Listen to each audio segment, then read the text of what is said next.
¿Cómo ve? Qué rápido se nos pasó la semana. Ya es viernes, son las 8 de la noche y esto quiere decir que estamos listos para conversar. Desde luego, como todos los viernes, tiene usted un lugar muy especial en este sitio para que se acerque, para que vea al invitado, para que converse con él, para que le diga lo que su trabajo le inspira. Y hoy vamos a tener un invitado de verdad muy especial que tiene que ver con la literatura. Por cierto, estaba yo pensando, ¿por qué nos fascinan tanto las novelas? Es que uno se mete en ellas y entra en un mundo. Quizá precisamente porque ordenan el mundo, porque nos hacen conocernos mejor, pero porque también nos permiten individualizar situaciones que competen a miles o millones de personas. Le voy a poner un ejemplo. Si dicen en México hay 40 millones de personas que padecen hambre, me es muy difícil entender a cada uno de los individuos que forman los 40 millones. Entiendo la situación general, pero no puedo darles mi emoción completa a cada uno. Si alguien me dice, ¿cómo habrá afectado el corralito a 42 millones de personas en Argentina? No lo sabía hasta que leí este libro. Es de Eduardo Sacheri, se llama La noche de la usina y es el premio Alfaguara de novela.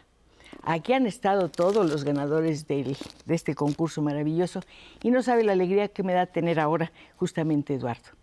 Hace un momento le comentaba cuánto le agradezco que haya escrito este libro, que me llenó de alegría, me dio una experiencia nueva, me permitió ver un mundo distinto y desde luego me hizo formularme una serie de preguntas acerca de él. ¿Qué mentalidad puede tener este escritor como para hacer toda una trama policial y armar un complot sensacional? No quiero decirle que hubo momentos en que me sentí desesperada, inquieta, no comprendía dónde iban las cosas, pero bueno, finalmente lo entendí y pienso de verdad que es una extraordinaria novela. Alguien la llama entrañable. Yo la llamo también y digo que es incomparable. Muchas gracias, Eduardo. Bueno, gracias a vos, Cristina. No me agradezcas nada, estoy absolutamente encantada con este libro. No vamos a preguntarte qué significa para ti este premio, porque lo sabemos. Podemos adivinarlo.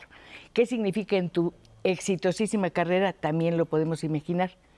Pero ¿qué significa para ti, por ejemplo, el prólogo de este libro y ese personaje de circo mágico que realmente lo único que hace es contar historias? 17 o 20 historias. Bueno, ¿sabes qué? Yo tenía toda esta novela en la cabeza, ordenada y sabía todo lo que iba a suceder. Y fracasaba cuando me ponía a escribir el capítulo 1, porque no sabía cómo. No sabía contar todo lo que quería contar. Si lo iba a contar en orden, si lo iban a contar desordenado cronológicamente, si iba a manejarme con flashbacks. Hasta que se me ocurrió inventar a este maestro de ceremonias de un circo desvencijado. Lombardero se llama el Lombardero. circo. Y contar a un maestro de ceremonias que es anárquico, que temperamental, pero que captura con su oralidad la atención del público, que era lo que quería hacer yo. Pero además es fantástico personaje por una razón. Él cuenta historias mientras los trapecistas van a ponerse las narices rojas o a disfrazarse de otros personajes, pero hay algo muy bonito, la intervención del público. Como ya lo han oído contar 10,000 veces las mismas historias, pero de manera distinta, le dicen dónde se equivocó, qué personaje le faltó. Entonces, ese es un intercambio muy bonito que el escritor creo que tiene con sus personajes también. Yo creo que sí, y me sirvió para focalizar qué es lo que quiero hacer, contar una historia. Entonces, empecemos por donde se pueda. Fue mi razonamiento después de ese prólogo. Y vos sabés que fue casi mágico, porque fue escribir ese prólogo y luego empezó a salir la novela, capítulo a capítulo, luego con mínimas correcciones. Por supuesto, correcciones de palabras y sintaxis, pero no tuve que reescribir ninguna parte importante de la novela. Luego salió en orden gracias a ese lombardero. Bueno, hay que advertir la agilidad de la narración y, por supuesto, la habilidad con que nuestro invitado maneja los diálogos. Pero vamos a acercarnos un poquito más a usted, que nos está acompañando. ¿Por qué no entra por la vía telefónica y me dice qué piensa de esta novela, si ya la leyó, si la piensa leer. Es fascinante, es un tema además de este tiempo. Alguien me decía una vez, cuando quieres contar una historia, toma distancia, no lo hagas de inmediato. Esto es un asunto que empezó en 2001 más o menos. Sí, unos 15 años atrás, exacto. ¿Era sí. necesaria esa distancia para poder contar esta historia? Para mí, al menos sí. No puedo trabajar con la coyuntura de lo inmediato, porque no la entiendo del todo.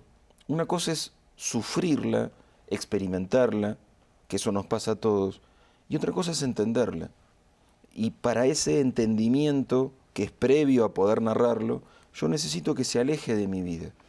Como por ejemplo estos 15 años que transcurrieron. Se aleja de tu vida, pero toda novela, todo relato tiene algo del escritor, Mucho, inevitablemente. sí, ¿Cómo seguro. te afectó el corralito a ti, en tu vida, en la vida de tu familia? Digamos, destruyó mis ahorros, aniquiló, yo estaba casado no hacía mucho y tenía mis 2 hijos muy pequeños, destrozó nuestros ahorros que estaban ahí como, bueno, nos mudaremos a una casa más grande, fue volver a empezar, pero no perdí mi trabajo. Yo siempre hago esa salvedad como para Que es decir, maravilloso. me fue mucho mejor Sí, que a otra gente. sí. Yo era profesor de historia en la universidad y en escuelas que diríamos aquí de preparatoria y mantuve mi trabajo. Entonces fue simplemente, bueno, conseguir todavía más horas de clase para, bueno, para poder llevar un plato de comida a mi casa, pero nunca faltó. Un poco es el personaje Lorgio. Él tiene su negocio, a todos les va muy mal. El que Sí. tiene este nombre, no sé si así se pronuncia, ¿está bien? Sí, está bien. ¿Está bien? Él dice, bueno, a todos les va muy mal, pero él sigue teniendo su negocio. Los demás no tienen nada o tienen negocios realmente lamentables. Claro, es el que está mejor de este grupo de... La desesperación de Lorgio es Lorgio, perfecto. ¿qué hará su hijo? Pues lo que hace es terrible. Pero esta desesperación de, bueno, yo tengo algo, pero ¿qué le dejo a mi hijo? Y temo que mi hijo se vaya, que era una solución en la clase media argentina, una solución dolorosa en un país de tanta inmigración, que los jóvenes de clase media en medio de la crisis emigraran hacia Europa. Con esto de tener fácil la nacionalidad española o italiana, muchos se iban. Y es lo que no quiere Lorgio que pase con su hijo para no perderlo. Cuando hablas de los que se van, es un capítulo muy bello, lo marqué especialmente porque los que se van dicen que van a regresar, pero nunca regresan, y si regresan nunca son los mismos. No. Y si se quedan un tiempo, al cabo de otro tiempo, dicen, ya no cuadro aquí. Ya ellos vivieron algo, los que se quedaron, que tú no viviste. Y no sé si el emigrante en ese sentido se sienta culpable por no haber vivido ese tiempo de crisis. Es posible que sienta como, bueno, estos sobrevivieron como pudieron y yo no estuve. Yo creo que sí, debe haber algo como de culpa o de falta. O de vergüenza, una sí. falla. Y yo creo que en esta novela no hay ninguna falla, debe haber sido muy difícil armarla. Quiero después referirme concretamente a la segunda parte, donde empieza a ver el complot.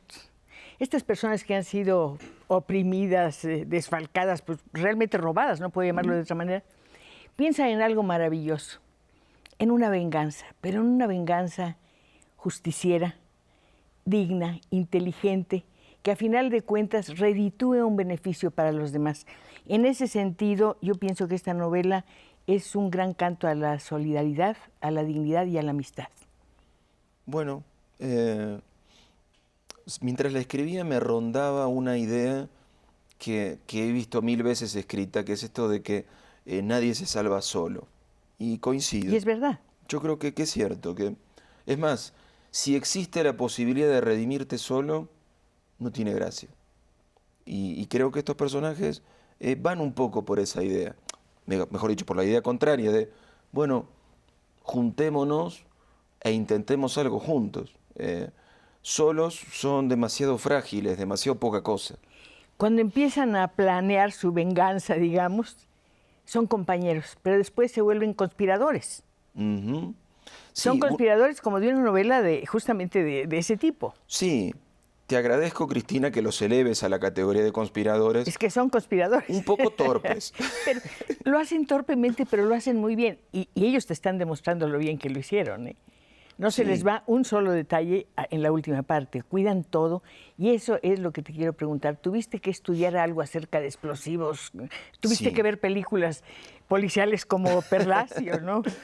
Bueno, en realidad antes hablábamos de esto de las cosas de la propia vida que uno pone en las historias y algunas de las películas que están nombradas ahí lo están porque a mí me gustan.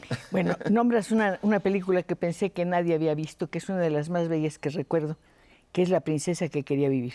Sí, es hermosa. Es una película primorosa con la adorada Audrey Hepburn, que es la adorada también del caballero Perlassi. Y la dorada de Sacheri también. Ah, también, Confesemos. sí, absolutamente. Oye, me da mucho gusto, Si ¿no? viniera Audrey Hepburn acá, Cristina, interrumpiría la entrevista y mi vida completa y me iría con Audrey.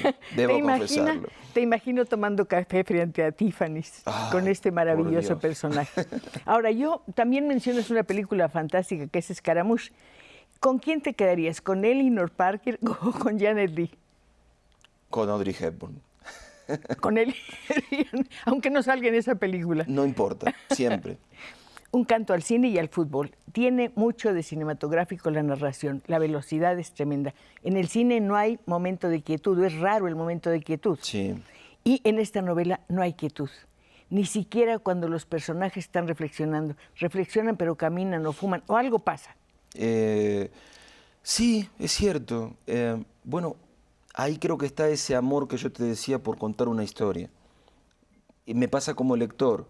A mí me gusta que me estén contando, que la historia avance. Tengo esa casi pulsión, esa necesidad como lector, te digo. La historia avanza y por eso uno la lee. Decías, para mí el lector ideal es aquel que lee mi novela en una semana y no la deja meses en la mesa de noche o en donde sea, Sí. porque es que te vas aburriendo. Uno deja una novela cuando se va aburriendo. Es cierto que, bueno, nadie está exento de que suceda, pero cuando me preguntan por qué lector me gustaría tener, es ese que por un lado siente la necesidad de leer y puedo agregar el que va sintiendo pena cuando van quedando pocas páginas. ¿Qué visitantes quiero tener aquí? A ustedes que me acompañan todos los viernes. Quiero que lleguen y le pregunten a nuestro invitado cómo se le ocurrió escribir esta novela, cómo se le ocurrió hacer una cosa muy bonita en el cine, que es un dibujo animado del que ahorita le voy a... Hoy, corte, salió en la pantalla. Corte.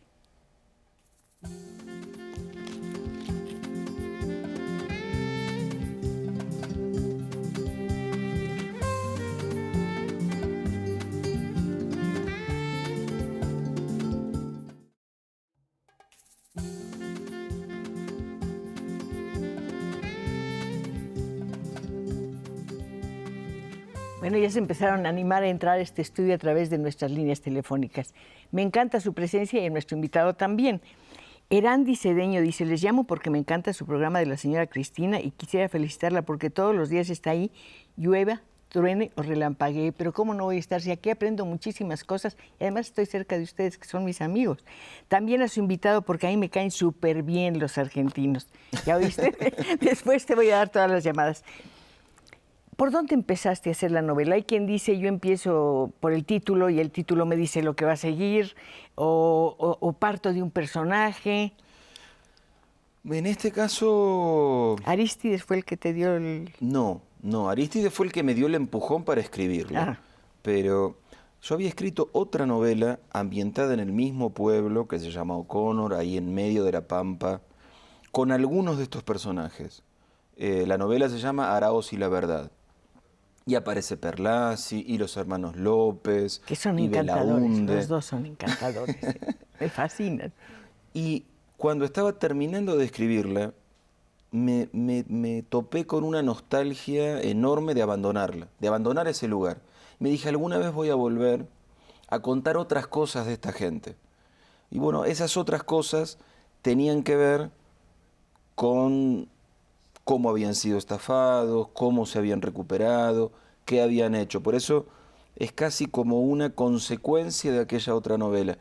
Ahora, lo de La noche de la usina, que en mi país usina es una, digamos, la planta generadora de electricidad en una pequeña localidad. Eso es una usina. Viene de usine en francés. Por eso hay otros lugares de América donde es una palabra desconocida, como creo que en México. No creo que aquí en México... O sea, aquí se diría planta. Exacto. Entonces, me vino muy la imagen de bueno, en la noche del desenlace, esa noche de tormenta y del desenlace de esta historia. Entonces ahí sí ese título fue como una guía, como un faro para ir organizando todo.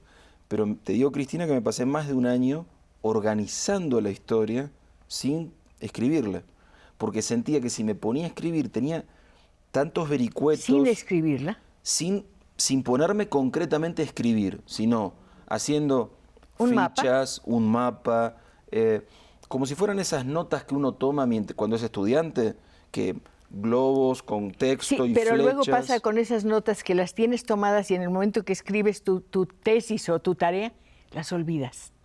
Bueno, Que eso es lo magnífico. Creo yo Bueno, que es magnífico.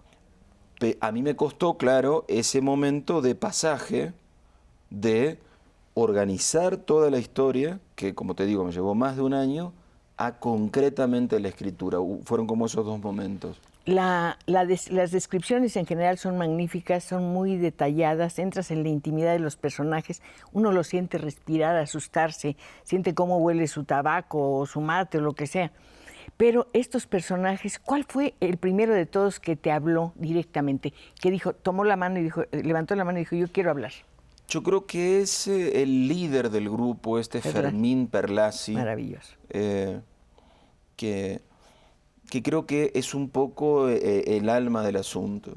Junto con Fontana, es una Son los dupla dos. de viejos amigos, respetuosos, distantes, más bien ancianos, o sea, no son dos hombres de 20 años. No, pero no son ancianos, son viejos, que es distinto. Son viejos.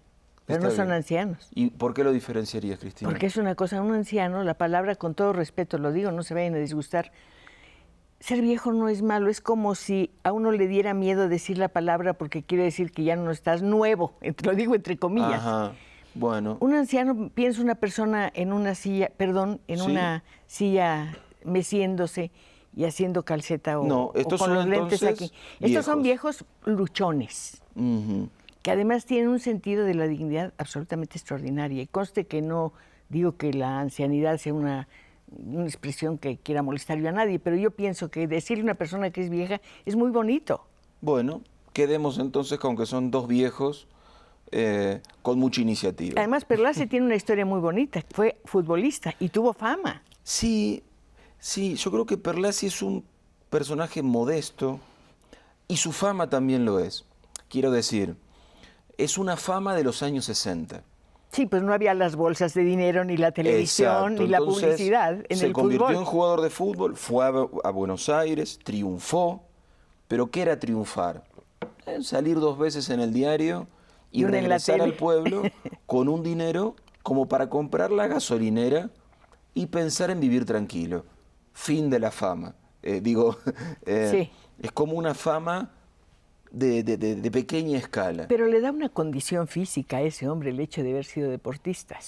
Yo creo que sí, Perdón. y hasta le gusta cuidarse y no le gusta sentir la fatiga de sus músculos cuando andan ahí de recorrida por el campo. Sí, tiene como el interés y la coquetería del hombre que ha usado su cuerpo para trabajar. El extremo de ese hombre, que yo lo veo bondadoso y caballeroso y gentil y muy atractivo, es Mansi. Ujú. Una persona que no tolera. En su vida, por lo menos en lo que nos mostraste aquí, en cada momento o con mucha frecuencia dice, no soporto esto, no soporto, y sobre todo no le gusta ser derrotado. Ujú. No puede perder, exactamente. Sí, pero Perlazi está dispuesto a perder. Se van a Bueno, arriesgar, si pierde, pierde. Y el otro dice, no lo soporto. Bueno, es que yo creo que la gente más insegura es la más intolerante y la más autoritaria precisamente porque no se abre a la posibilidad de la derrota. Digo, perder está en la vida, perder está entre las posibilidades y ¿con cuánta frecuencia perdemos? También dice otra cosa, Perlazi, si no hacemos las cosas bien, están mal. No hay éxito a medias. Claro, Punto. porque se van a meter en una aventura enormemente riesgosa, que o sale perfecta o terminan todos en la cárcel. ¿Quieres decirles en qué consiste esa aventura? Porque es maravilloso cómo lo armaste. Bueno, Partiendo a la venganza. claro, No se en el olviden. contexto del corralito bancario argentino, este grupo de pueblerinos son estafados. pero no simplemente estafados por la situación económica, sino por este Mansi concretamente y por Alvarado, un gerente de un banco, son estafados. Y al ser estafados, estos pueden hacer unos grandes negocios, Mansi y Alvarado, gracias al dinero que les quitaron. Pero son estafados de una manera que te irrita mucho, porque me puedo imaginar esos 8 amigos, cómo van juntando de a $1 o de a $20 o de a $30, y hasta me los puedo imaginar metiendo todo ese dinero en una caja de zapatos y llevándola al banco, como hemos visto muchas veces. Yo he visto personas que sacan de billetes de a 20 y de a 100 para abrir una pequeña cuenta bancaria. Son 400 y tantos mil dólares o 320 y tantos mil dólares. Son como 300, ellos tienen menos, tienen 200 y tanto, pero necesitan, porque claro, lo que quieren hacer es comprar unos viejos hilos y armar lo que se llama una cooperativa para almacenar grano y darle trabajo a 30 o a 40 de los del pueblo. Y vender semilla y fertilizante, pero es muy bonito lo que acabas de mencionar. No solamente quieren que a ellos les vaya bien, sino que están pensando en darle trabajo a 30 personas que están desempleadas y están sufriendo la escasez de una manera terrible. Claro, que en un pueblo de 1000 habitantes es un montón darle trabajo a 30 o a 40. Una prueba de bondad muy grande es eso. Ellos están, cada uno de estos 8 personajes están en situaciones difíciles y sin embargo tienen tiempo para pensar en los demás. Sí, es cierto, es cierto. Pero bueno, volviendo a eso que hablamos, Cristina, serán estafados y lo pierden todo a manos de estos 2 sinvergüenzas. Pero un tiempo después se enterarán de dónde el sinvergüenza guarda su dinero. Gracias a un albañil, que es un personaje interesante y lo dejas vivir muy poco, medio capítulo. Yo quiero conocerlo más. Y otro personaje que me debes, perdón, que me debes, no, que debes a los lectores, anoto. Es Silvia. Silvia es la esposa de Perlazzi, es la típica mujer que está al pendiente de todo y se nota cómo lo ama por cómo está al pendiente, pero siempre está a punto de servir el mate, ofrecer una cervecita, la sidra, o sea, hace el nido, ¿puedo decirlo así? Sí, y bueno, es un personaje extremadamente importante para Perlazzi. Bueno, lo hace. Aunque esté muerta, lo apoya. Y claro que sí, ¿Cuál es la historia de esa mujer? ¿De dónde salió Silvia? Bueno, ¿cómo decirte? Eso en parte tiene que ver con la estructura misma de la novela. Todo el primer acto tiene que ser, y volvemos a esto a atraparte como lector, tiene que ser una suerte de embudo, no sé si la palabra aquí existe en México. Sí, claro. Como una suerte y luego se va angostando al final. Que se tiene que angostar hacia la oscuridad. El primer acto, si lo decimos en términos de luz, hay una luz que se va apagando porque se va concentrando todo en la tragedia y en el dolor. Y bueno, lo que pase con Silvia tiene que tener que ver con eso también, porque necesitamos que esa gente toque verdaderamente fondo. Toquen, pero no solo económicamente, sino en Perlazzi que toque con las tripas al fondo. Bueno, pierde a su compañera, no quiere más, no quiere hacer nada, pero aquí viene la expresión solidaria de los amigos. Bueno, por eso el segundo acto ya no se llama Un corazón que deja de latir, sino se llama Alivio de luto. Y es como si yo invirtiera la dirección de la luz y empieza a abrirse. Ese embudo que se cerró hacia el puro dolor se abre hacia, bueno, empecemos a ponernos en movimiento. No, pero además la fuerza de la vida es incontenible. Aunque no la quieras aceptar, te llega y te empuja. Sobre todo si te empujan tus amigos.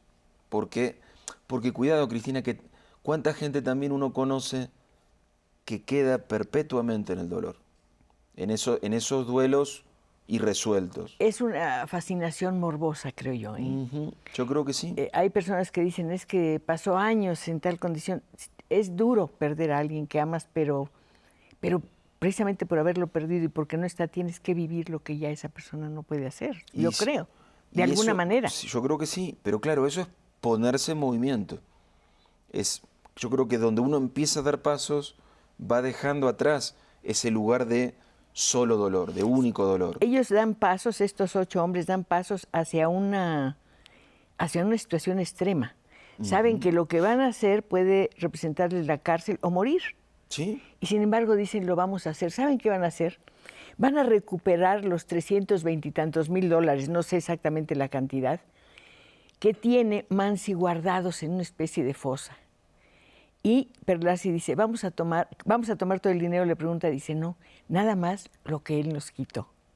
Sí, hay una suerte de contención moral. Pero de dignidad, porque si no te vuelves ladrón. Si no te vuelves Mansi. Ay, te vuelves, no quiero, pero ya me volví, ya vi, corte. No quería volverme para allá, pero tuve que verlo.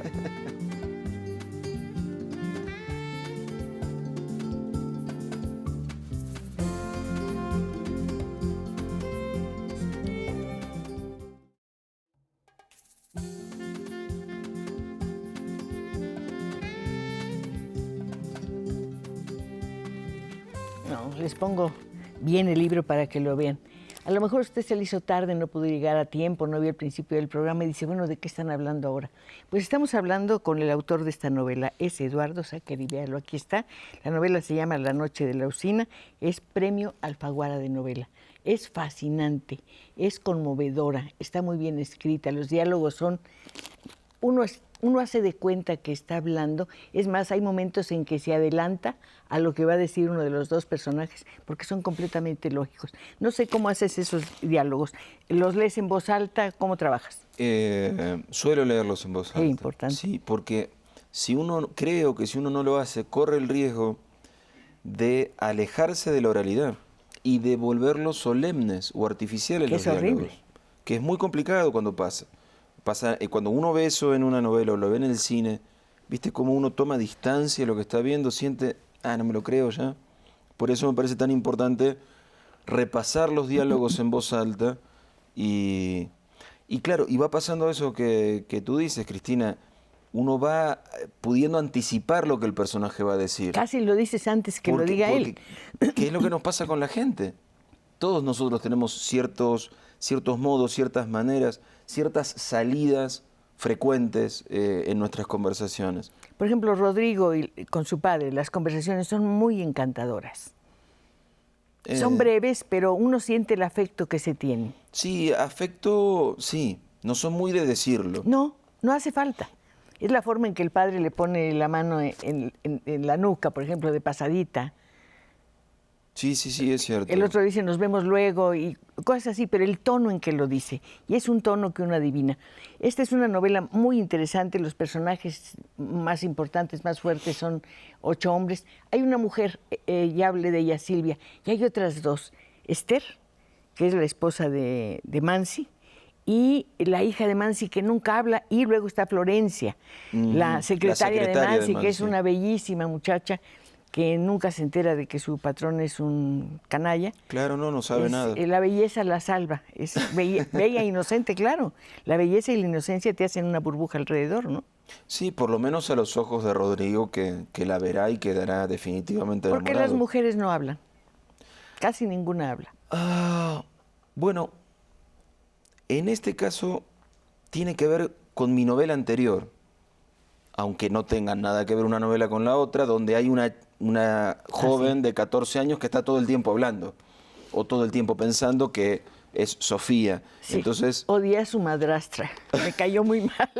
A Fabiana, yo también. Pero Sofía, ¿te cayó bien? Sí, es un poco impertinente, es una niña que habla con su papá, es que nunca lo ha visto, imagínese usted, es una niña de 12 años que llega y de pronto se presenta en una casa y le dice a un señor, oye, yo soy tu hija.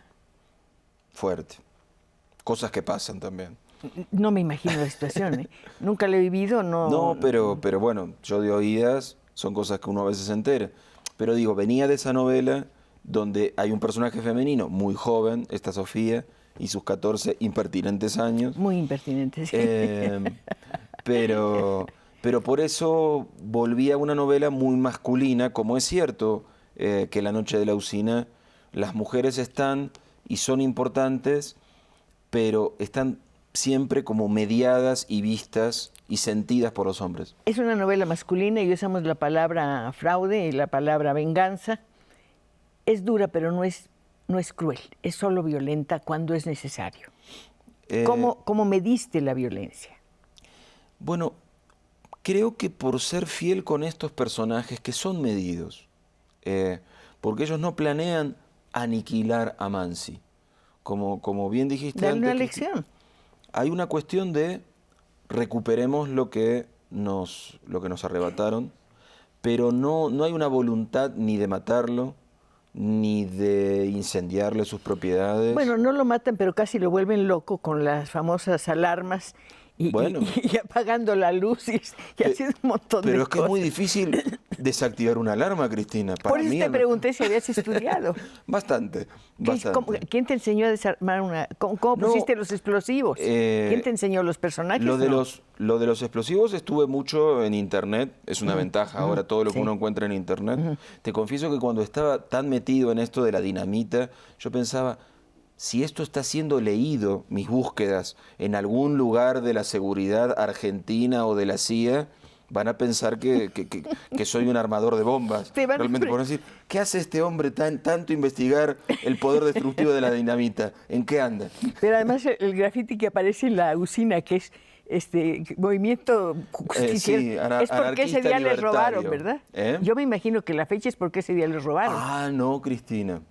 Ponen la fecha 12 de marzo. Pero esa es una clave para que a ¿Es ver el si día que algún los lector la robaron? encuentra. No. El día que 12 de hicieron el marzo, depósito. no. Recuerda que hay uno de los personajes que es este anarquista, libertario, Maravilloso. alfonsinista, está un poco confundido Sí, este hombre sí. ideológicamente, y él es el que le pide a Belaúnde, bueno, cuando me vueles la usina, Le me pones pones esto ese con... cartel. Hay que pensar en Fontana, en este anarquista, y no te lo puedo contestar. Yo Eh, pensé que era el día que habían hecho el depósito no, bancario y habían dicho, no. vamos a ponerlo aquí para recordar. No, porque eso sería, perdón que me meta con mis personajes, Sí. eso sería dejarle a Mansi una pista de quiénes fueron los que lo robaron. Y la idea es que Mansi nunca sepa para que no pueda ir tras ellos. Así que no. Pero hay que pensar mucho en Fontana. Pero si te deja más tranquila, Cristina, hasta ahora todos los que me han dicho han errado la hipótesis. Nadie ha podido Hasta ahora acertar. nadie, pero creo que igual por respeto a Fontana, si alguien me dice la verdad y acierta, yo pondré cara de no sé, tal vez. Por respeto al secreto en que estos hombres se manejan. O sea, estás como el personaje del circo. Dices, sabes todo, pero Pero dices no puedo, todo. no puedo traicionar a esta gente que tanto trabajo se ha tomado por sostener su secreto. Yo tampoco puedo traicionar a nuestros amigos que se han tomado mucho trabajo en marcar nuestras líneas telefónicas para entrar aquí a nuestro estudio de Canal 11. Oigan, las llamadas son muy largas, qué maravilla. Estela, felicito a Cristina Pacheco por su programa. Sigan así, que México necesita más programas como este. Berta Herrería Franco, quiero felicitar a Cristina por la entrevista, porque invita a leer, al contar el proceso de creación de una novela. Es muy interesante. Sí, mire, cómprela. Ya está en las librerías. Aquí está. Está un poquito cambiada porque le puse unas falditas que pongo siempre Le cuando queda muy marco. bonita. Te la puedo prestar si quieres. Bueno, Carlos Hernández, lo conocí gracias a las películas de Juan José Campanella, que es un tipazo. sí. lo es. Maravilloso, con él has trabajado todo. Y trabajamos en El secreto de sus ojos y trabajamos luego en Metegol, en la película animada. Metegol es un antecedente de esta... ¿Te parece? Bueno, hay una persona que hace crucigramas. Ah, cierto. Hay un malvado. Y además hay una cosa en tus... Perdón que voy de una cosa a otra, pero me emociona. No importa. Hay un espíritu justiciero. Puede ser. Sí, quieres enmendar entuertos. En el caso de El secreto de sus ojos, es Sí. claro. En Metegol también. Hay un Sí. tipo que comete una injusticia, destroza un pueblo, quiere dominar, y el muchachito que juega fútbol con el Metegol. Sí, ahora, yendo más a fondo en eso de enmendar, yo creo que cada vez que contamos una historia, estamos buscando enmendar de alguna manera. Hay algo que queremos enmendar. Ordenar el mundo. Absolutamente. Así de ampuloso, así de imposible y así de necesario. Aunque sea nuestro mundo. Decía, yo escribo para poner en orden mi cabeza. Sí, seguro que lo hago. Pero pensemos en cualquier película que nos haya gustado. Esa sensación de plenitud que uno siente al final tiene que ver con que el mundo se ordenó por un rato, fugazmente, Pero eso es lo que hace el arte con nosotros. Dicen que un buen libro, una buena obra de arte es aquella a la que no le falta ni le sobra nada. Es lo que tiene que ser, es lo que tiene que estar. Y hablando también de definiciones, decía Vargas Llosa que una buena novela es aquella con la que uno queda completamente identificado. Si yo no soy de Argentina, yo no padecí el corralito, pero los entendí tanto a todos. Entendí tanto a todos los personajes que sentí su pobreza, su dignidad, su esfuerzo y su vida en ese pueblo, que es como un pueblo del oeste, de esos donde el polvo va... A lo mejor la pampa húmeda es más húmeda, entonces nos faltan los fardos. Esos terribles que son espeluznantes, ¿no? Claro, pero la quietud se parece y eso de unos poquitos hombres, así muy pequeñitos en esas inmensidades, sí, se parece mucho a ese oeste. Y luego esa Navidad, sentados los poquitos que son, y Silvia diciendo, bueno, pues voy a abrir la sidra y la botellita de sidra. Es una cosa modesta, pero familiar y con mucha dignidad siempre, ¿no? Sí, así han salido estos personajes, es cierto. Son bastante dignos. ¿Cuál de todos es el que más quieres? Porque uno quiere a sus personajes, no me digas que no. Sí, pero es que los quiero mucho a todos. Y sé que es una respuesta ¿A Hernán pobre. también lo quieres, aunque haya robado a sus amigos? Lo compadezco. Es un hombre muy solitario. Y ama mucho a su padre y su padre lo ama Pero lo a él. rechaza. Pero ¿cuántas veces uno ve esto de que el amor no es suficiente? Y es muy trágico.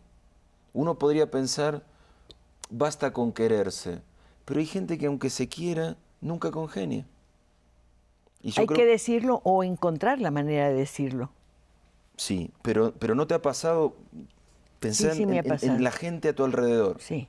Y contemplar esos vínculos es hasta doloroso para uno, porque uno le da ganas de desamarrar a la persona y decir, pero hombre, mujer, si lo querés, si te quiere. Pero hay un momento de debería bastar. encuentro entre el padre y el hijo, porque el hijo hace bien las cosas. Ujú. Y él espera, Hernán espera que su padre vea que está haciendo bien las cosas. Él quiere que su padre se sienta orgulloso de él. Ujú. No Y sé no por qué, pasa. no. Lo que sí pasa son las llamadas. Guadalupe Castro, yo siempre veo a Cristina y yo asisto a la Universidad de la Tercera Edad a un taller que se llama Paseo por los Libros. Entonces, ahorita me parece muy interesante acerca de lo que comentaban sobre el corralito, por lo que sí me gusta poseer este libro para mi colección a partir de que estoy asistiendo a la universidad. La admiro. Muchas gracias, señora. Pues mire, señora, y además le voy a decir, como usted va a la Universidad de la Tercera Edad, me imagino que le interesa un dato que le voy a dar. La letra tiene un tamaño formidable. Hoy sí, muy importante. Y el papel no brilla, cosa que agradezco porque cuando uno lee con luz artificial ve una palabra terrible. ¿Qué dice? ¿Dice corte? No, todavía no, qué bueno. Porque cuando el papel brilla uno llora, ¿no? Sí, tenés razón. Esto está, y además del tamaño. Bueno, Es un buen tamaño, es una hermosa caja, ¿no? Se llama exacto, eso. exacto. ¿Tú contribuiste en el diseño de la portada? No, me ¿Nunca preguntaron. participas? Me mostraron 3 o 4 opciones, pero yo dije, me gusta tal, que no era esta. Lo que es allá, sí es aquel. Es una portada que dice corte. Hay que hacerle caso, ¿no?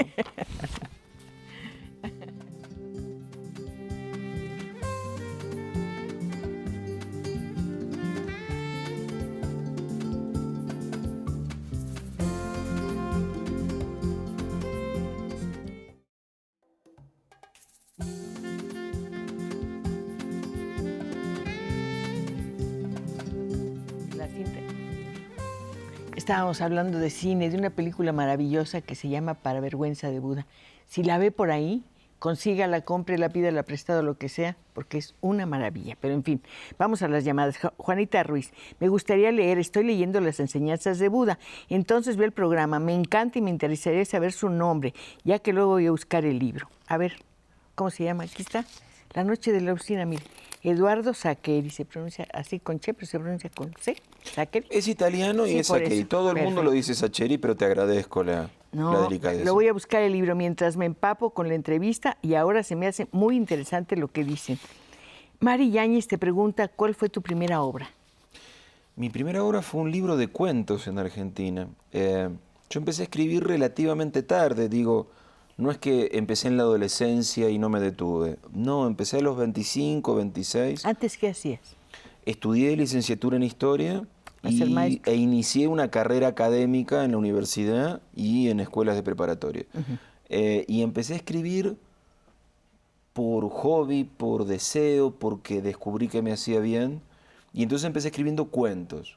Mi primera novela fue luego de 3 libros de cuentos, como que me fui animando primero en eso de el corto aliento del cuento, y luego mi primera novela fue esta de El secreto de sus ojos. ¿Corto aliento en qué sentido?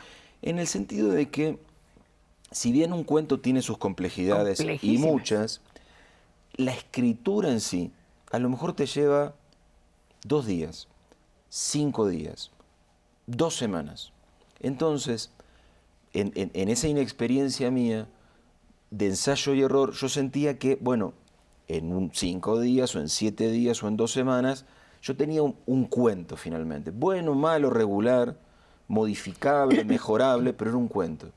Una novela, yo siempre tengo esta imagen en la cabeza, es como lanzarte a nadar en el mar.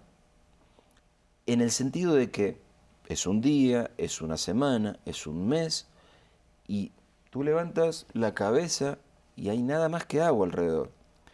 Y para salir del agua faltan todavía meses.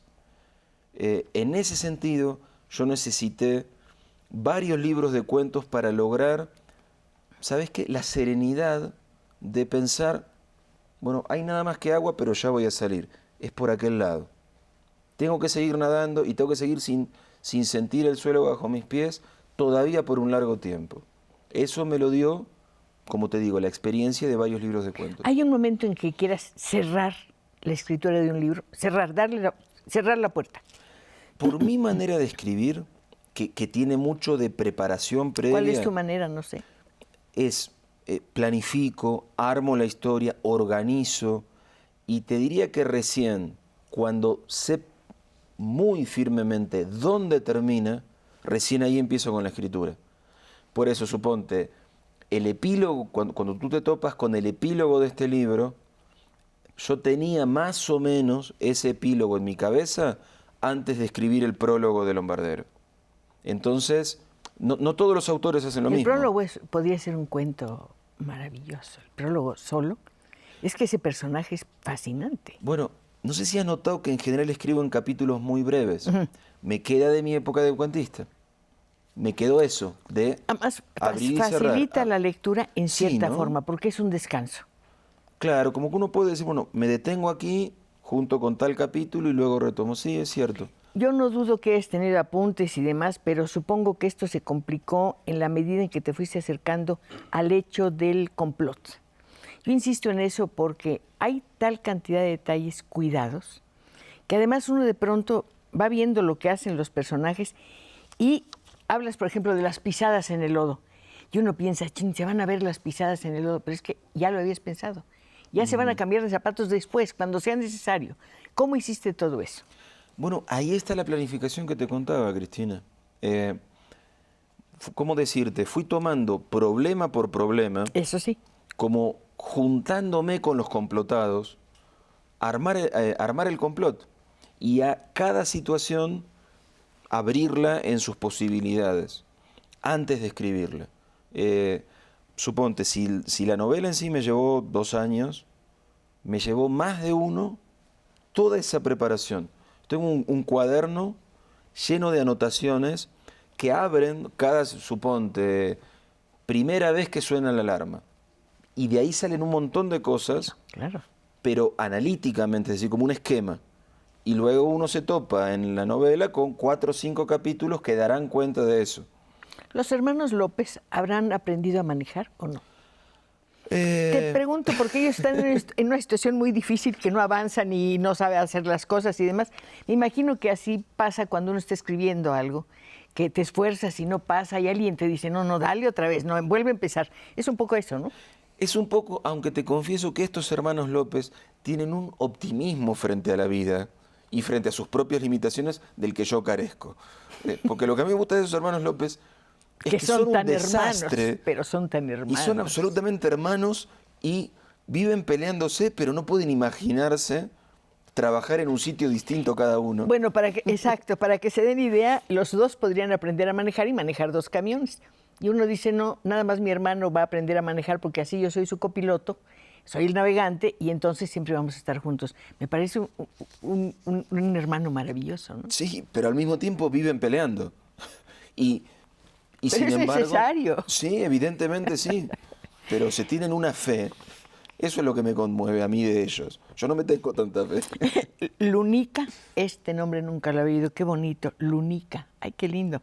Robles dice, me gustó mucho su programa de Cristina y me gusta la dignidad de Eduardo Saqueri. Bueno, muchas gracias. Ana María Ruiz Ayala, quiero mandar un saludo para la señora Pacheco y felicitarla porque es una época con tanta nota roja en la televisión. Ella nos presenta una posibilidad de entrevistando a un escritor y recomendando una novela así. Hay mucha violencia, hay mucho desorden, hay mucha corrupción, sí, pero en medio de todo hay personas maravillosas que con su trabajo nos ayudan a embellecer el mundo y a sentirnos un poco más libres. Y acercarse a la literatura es una forma de sentir la libertad. Escribir. Hiciste una imagen que me gusta y me impresiona, estar en el agua, nadando, solo. Solo. La escritura exige una soledad tremenda. La escritura de ficción, sí. Te hago esta aclaración porque suponte, la escritura de un guión cinematográfico es diferente. Porque el cine tiene una cosa colectiva que hasta para el solitario que escribe ficción puede ser hasta perturbadora. Un guión es literatura, puede ser literatura, porque recuerdo los guiones para radio de Dürrenmatt y son preciosos. Los puedes leer como literatura y no es difícil. Yo no sé qué responderte, Cristina. ¿En qué sentido te digo? En un guión la palabra está muy sujeta. Uno no la suelta la palabra, porque en un guión hay acciones y diálogos. Acciones y diálogos. Y casi que para clarificarle al director, a los productores, a los actores, despojan las palabras de su hondura. En todo caso, la hondura vendrá luego con el rodaje, con el trabajo del director y con la luz y con los actores y con el sonido y con la música. Pero yo creo que cuando uno escribe una novela, un cuento o un poema, ahí es solo la palabra, pero en la palabra está todo. Pero en el cine está supeditada la palabra a la imagen o a la acción, que es lo mismo. Claro, pero hay una supeditación de la palabra. Relativa. Pero al menos, en cambio aquí, fíjate, es solo palabras. Es 30 signos combinados a lo largo de 300 páginas. Nada más que palabras. Pero con las palabras uno arma un mundo completo. Pero haces el mundo, viajas por el espacio, regresas a la edad de las cavernas. Pero aquí la palabra es todopoderosa. En ese sentido, yo siento que la palabra es más libre en una novela que en un guión. Pero es siempre tan poderosa. Estaba yo en el periódico que terminaron su experimento unos astronautas, unos científicos, que estuvieron viviendo en Honolulu, en un volcán, cerca de un volcán, donde pueden reproducir el ambiente de Marte. Y ahí se pasaron un año, haciendo todo lo que harían si estuvieran en Marte. Entonces, al bajar de la nave, que desde luego está en tierra, les preguntaron qué les faltó para soportar este viaje. Dijeron, libros. Nunca vayan al espacio si no tienen libros. Es que un libro te salva de todo. Sí, volvemos a lo que hablábamos antes de este enderezamiento del mundo. ¿Qué pasa cuando terminas una novela? Ya se cerró esta novela, tiene sus portadas, yo ya hice lo que quise con ella, los demás lectores lo harán también, pero tú ya no puedes tocarle, ya es así para siempre. Y no lo leo más precisamente por eso, porque ya es algo que quedó atrás y no lo puedo mejorar. Y yo empiezo a ser alguien distinto a quien era. ¿Quedó atrás? ¿No es como los viejos amigos que siempre nos acompañan? Pero hay una nostalgia de ya no poder tocar ese mundo. Ya es un mundo que como autor no lo puedo tocar, lo tocará y lo reinventará cada lector. Releer es regresar, regresar es una experiencia muy peligrosa siempre, regresar a lo que sea. ¿Sí? ¿No te da de pronto curiosidad decir, voy a O'Connor un momento? Vuelvo por momentos, pero ¿sabes qué ha cambiado? No O'Connor, yo he cambiado. Porque sí, Las casas donde crecimos de niños nos parecen inmensas cuando somos niños, regresamos y resulta que eran muy pequeñitas. Claro, pero los que cambiamos fuimos nosotros, no la casa. Nos queda un minuto, vas a Querétaro. Para nuestros amigos de Querétaro que nos están viendo, que sepan dónde vas a estar. Voy a estar mañana en el Hey Festival a las 13 horas conversando. ¿Con quién? Con Mariana H. Ah, pues fantástico. Así que si tienen ganas de acercarse, será un placer. Bueno, es una ciudad preciosa y además el Hey Festival es muy, muy, muy prestigiado. Ya se terminó el tiempo, ¿pero por qué? Nos quedan 40 segundos para recordarles que este libro es el Premio Alfaguara de Novela y que estamos muy orgullosos porque todos los premios Alfaguara de Novela han estado aquí en este lugar, en este estudio de Canal 11. ¿Y sabe qué hemos estado haciendo? Conversando. ¿Qué más vamos a hacer? Ya sabe que ese es nuestro encanto y será un encanto para mí que nos encontremos aquí el próximo viernes para seguir conversando. Hasta entonces y muchas gracias. Buenas noches. Buen viaje. Muchas gracias, Cristina. Hasta luego.